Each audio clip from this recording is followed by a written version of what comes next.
श्री शिव गीता चतुर्थ अध्याय। सूत जी बोले, अगस्त जी जब ऐसा कहकर आश्रम को चले गए, तब रामगिरी के ऊपर गोदावरी के पवित्र आश्रम में रामचंद्र शिवलिंग का स्थापन कर अगस्त जी के उपदेश अनुसार विरजा दीक्षा ले, सर्वांग में विभूति लगाए, रुद्राक्ष को धारण करके शिवलिंग को गोदावरी के पवित्र जलों से अभिषेकित कर वन में उत्पन्न हुए फूलों और फलों से उनका पूजन कर भस्म लगाए, भस्म पर ही शयन करते, व्याघ्र चर्म के आसन पर बैठे रात दिन अनन्य बुद्धि कर शिव सहस्त्र नाम जपने लगे। 1 महीने तक फलाहार, 1 महीने तक पत्तों का भोजन, 1 महीना जलपान और 1 महीना पवन को आहार करें। शांत अंतःकरण इंद्रियों को जीते, प्रसन्न मन महेश्वर का ध्यान किए, हृदय कमल में विराजमान अर्धांग में पार्वती को धारण किए, 4 भुजा 3 नेत्र, बिजली के समान पीली जटाधारी, करोड़ों सूर्य के समान प्रकाशमान, कोटि चंद्रमा के समान शीतल, संपूर्ण गहने पहने हुए, सर्पों का यज्ञोपवीत, व्याघ्र चर्म ओढ़े, भक्तों के अभयदाता वरदायक मुद्रा धारे हुए, व्याघ्र चर्म का ही उत्तरीय अर्थात दुपट्टा ओढ़े, देवता और असुरों से नमस्कार पाए, पंचमुख चंद्रमा मस्तक पर धारे, त्रिशूल और डमरू लिए, नित्य अविनाशी, शुद्ध, अक्षय, निर्विकार, एक रूप शिवजी का इस प्रकार नित्य ध्यान करते 4 महीने बीत गए। तब प्रलय कालिक समुद्र के समान भयंकर शब्द प्रकट हुआ। जिस प्रकार से समुद्र मंथन के समय मंदरांचल के बिलौने से ध्वनि उठी थी, त्रिपुरासुर के जलाने के समय शिवजी के बाण की अग्नि के समान भयंकर महाशब्द सुनकर रामचंद्र चकित हो जब तक गोदावरी के तटों की ओर दृष्टि करते हैं, तब तक भयंकर महातेजह पुंज विप्र रामचंद्र के आगे उपस्थित हुआ। उसी तेज से चकित होकर रामचंद्र को दशों दिशा न सूझी। हे द्विज श्रेष्ठ, आंखें मिच जाने से राजकुमार मोह को प्राप्त हो गए और विचार करके जाना कि यह दैत्यों की माया है। फिर वह महावीर उठकर और अपने धनुष को चढ़ाकर तथा दिव्य मंत्रों से अभिमंत्रित कर तीक्ष्ण बाणों पर दृष्टि करने लगे। आग्नेयास्त्र, वरुणास्त्र, सोमास्त्र, मोहनास्त्र, सूर्यास्त्र, पर्वतास्त्र, सुदर्शनास्त्र, महाचक्र, कालचक्र, वैष्णव अस्त्र, रुद्र अस्त्र, पाशुपतास्त्र, ब्रह्मास्त्र, कुबेरास्त्र, वज्रास्त्र, वाव्यास्त्र और परशुराम अस्त्र इत्यादि अनेक मंत्रों का राम ने प्रयोग किया, परंतु उस महातेज में वे रामचंद्र के अस्त्र और शस्त्र इस प्रकार लीन हो गए जैसे समुद्र में पत्थर और ओले मग्न हो जाते हैं। तब एक क्षण मात्र में धनुष जलकर रामचंद्र के हाथ से गिर गया। फिर तरकस जो अंगुलियों में पहनते हैं, गोधा जो प्रत्यंचा के आघात से रक्षा करता है, जलकर गिर पड़े। यह देखकर लक्ष्मण भयभीत और मूर्छित होकर पृथ्वी में गिरे और रामचंद्र भी निस्तब्ध हो केवल घुटने से पृथ्वी में बैठ गए और आंखें मीचे भयभीत हो शंकर की शरण को प्राप्त हुए और ऊंचे स्वर से शिव सहस्त्र नाम का जप करने लगे और शिवजी को पृथ्वी में दंड प्रणाम बारंबार किया। फिर भी प्रथम की समान दिक्मंडल को शब्दायमान करने वाला शब्द हुआ। उस घोर शब्द से पृथ्वी चलायमान और पर्वत कंपित हुए।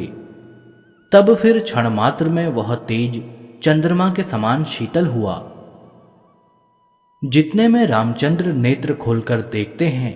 तब तक ही उन्होंने संपूर्ण भूषण धारण किए वृषभ का दर्शन किया, जिसका रंग अमृत के मंथन से उत्पन्न हुए मक्खन के पिंड की भांति श्वेत है, जिसके श्रृंग में सुवर्ण की बधी मरकत मणि शोभित होती है। नील मणि के समान नेत्र, ह्रस्व कंठ समान से भूषित, रत्नों की खोगीर से शोभित, जो कि श्वेत चामरों से युक्त है। घर घर शब्द वाली घंटिकाओं से दशों दिशाओं को पूर्ण करते हुए वृषभ पर चढ़े स्फटिक मणि के समान शुभ्र कांति महादेव जी, जो कि करोड़ों सूर्य के समान प्रकाशमान, करोड़ों चंद्रमाओं के समान शीतल, व्याघ्र चर्म का वस्त्र धारे, नागों का यज्ञोपवीत पहने, संपूर्ण अलंकारों से युक्त,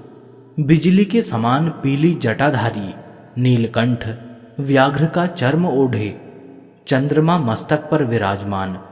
अनेक प्रकार के शास्त्रों से युक्त, 10 बाहु, 3 नेत्र, युवावस्था पुरुषों में श्रेष्ठ, सच्चिदानंद स्वरूप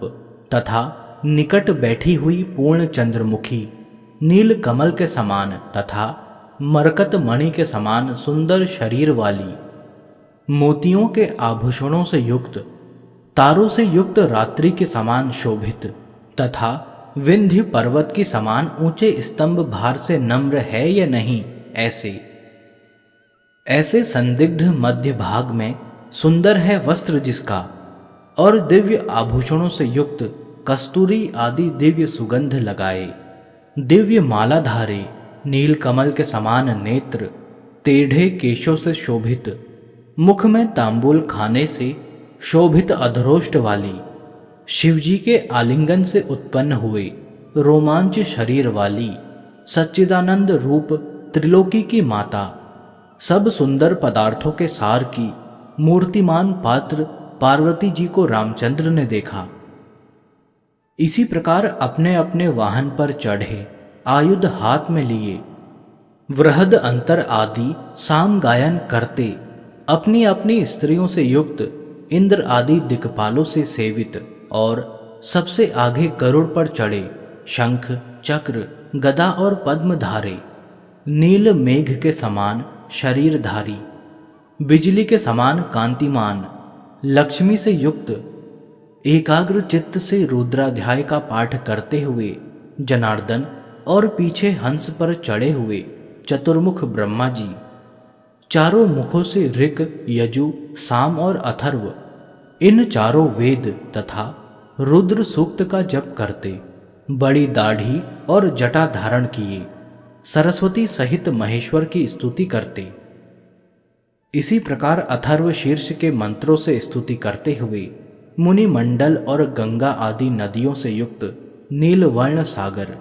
श्वेताश्वर के मंत्रों से शिवजी को स्तुति करते कैलाश पर्वत के समान अनंत आदि महानाग, रत्नों से विभूषित कैवल्य उपनिषद पाठ करने वाले स्तुति कर रहे हैं, और सुवर्ण की छड़ी हाथ में लिए नंदी के आगे स्थित हुए, दक्षिण की ओर पर्वत के समान मूषक पर चढ़े गणेश जी, और उत्तर की ओर मयूर पर चढ़े कार्तिकेय, महाकाल और चंडेश्वर पार्षदगण सेनानायक, भयंकर मूर्तिधारे, इधर उधर स्थित दावाग्नि के समान दीप्तिमान, दूर स्थित कालाग्नि रुद्र 3 चरण हैं, जिसके और कुटिल मूर्ति वाले प्रमथ गण तथा अग्रभाग में नृत्य करने वाले भृंगी ऋटि, ऐसे अनेक मूर्ति वाले करोड़ों प्रथम गण, और अनेक प्रकार के वाहनों पर स्थित चारों ओर मातृमंडल, और पंचाक्षरी विद्या जपने में तत्पर सिद्ध विद्याधारिक आदि, और दिव्य रुद्र के गीत गाते हुए किन्नरों के समूह, और त्रयंबक यजामहे, इस मंत्र को जपने वाले ब्राह्मणों के समूह, आकाश में वीणा बजाकर गाते और नाचते हुए नारद, और नाट्य की विधि से नृत्य करते हुए रंभा आदि अप्सराओं के झुंड, और गाने में तत्पर चित्ररथ आदि गंधर्वों के समूह, तथा शिवजी के कानों में कुंडलता को प्राप्त हुए कंबल और अश्वतर नाग, तथा गीत गाने में तत्पर कंबल और अश्वतर नागों से शोभित सब देव सभा को देखकर रामचंद्र कृतार्थ हुए, और हर्ष से गदगद कंठ होकर शिवजी की स्तुति और दिव्य सहस्त्र नाम के उच्चारण से बारंबार प्रणाम करने लगे।